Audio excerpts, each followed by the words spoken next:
cerkniški del. Tukaj notri so v bistvu stani pismi odkrili tukaj v Šaleški dolini. Sicer, mi smo v prvem prostoru in sicer temu se reče cerkveni del. Tukaj v atriju v bistvu tudi vidimo grbe družine Klevičev, ki so živeli na tej Šaleški doline. Zdaj mogoče da omenim za Celjske grofe, v bistvu vsi poznate. In sicer Celjski grofi niso imeli nikoli balanskega rimskega gradu. So pa imeli ostale gradove, kot je na primer Šarif, Turn in Eckenstein. Gospodin Pujski, ali kdo je? Ne, Zizole. Gospodin Pujski so bili lastniki tudi Pujskega gradu.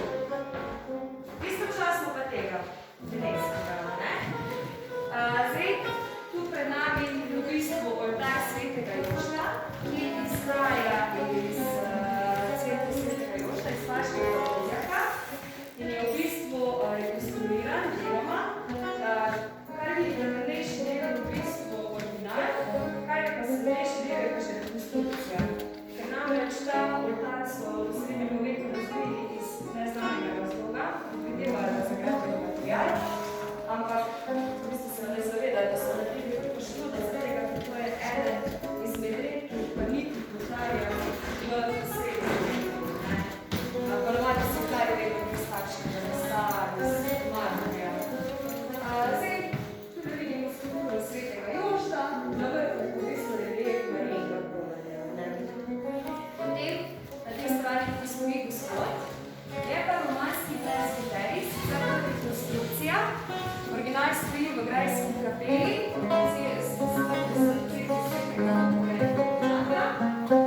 v bistvu romanski presbiterij glasijo Presley ali Presko.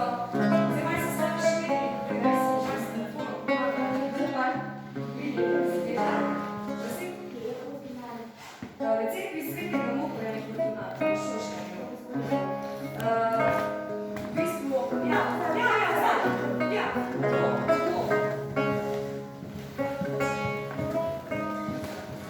Zdaj, če boste najbližje stopili, če ste videli. A je to vidi tukaj?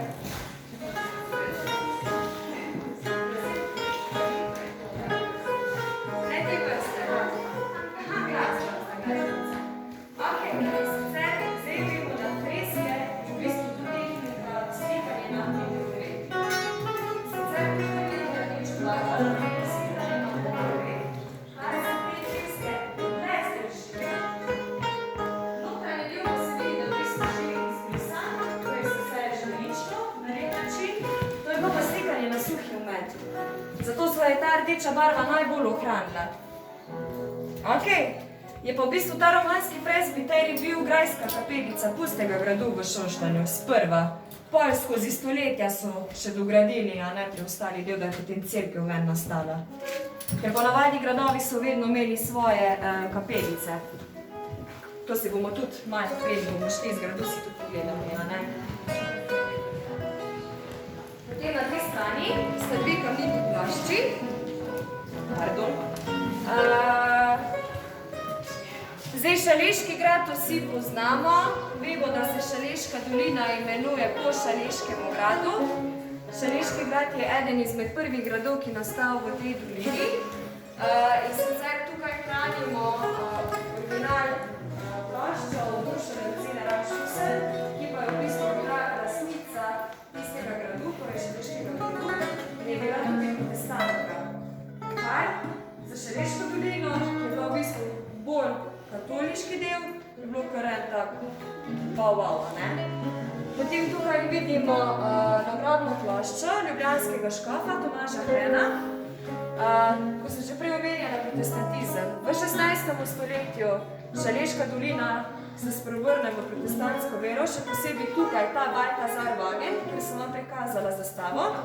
In sicer Baltazar Wagen, to cerkev v starem modelu Velenja, spreobrne iz katoliške v luteransko in potem zaradi tega škofa Tomaža Hrena, ki je pa v bistvu stavil tukaj protestantizem z 10 000 ljudmi, pa zopet mora spreobrnati nazaj v katoliško. In takrat se je tudi zaprla prva osnovna šola v srednjem veku. Kje mislite, kje je bila? Tam, kjer imamo danes enoto hiša mineralov. Tam noter je bila prva osnovna šola. Evo tako. Potem tukaj vidimo gorsko koparstvo, zdaj ponavadi je vedno bolj naredno razvesalo. To je bil edini material, ki so ga takrat najbolj poznali, najlažje je bilo izpredelati. Potem vidimo tudi pogledno posodje z različnimi globi. Zdaj, kjer vsi poznamo, da duhovnik ven pije vino, iz ciborija v bistvu daje kostjo, relikvarij ima v bistvu shranjeno v tisti majhni marci, kjer ima to dvoje shranjeno. In sicer, to je bilo zelo zahtevno delo v srednjem veku, ker so ponavadi lahko delali samo srebrari ali zlatari. To je bilo delo z dragocenimi kovinami.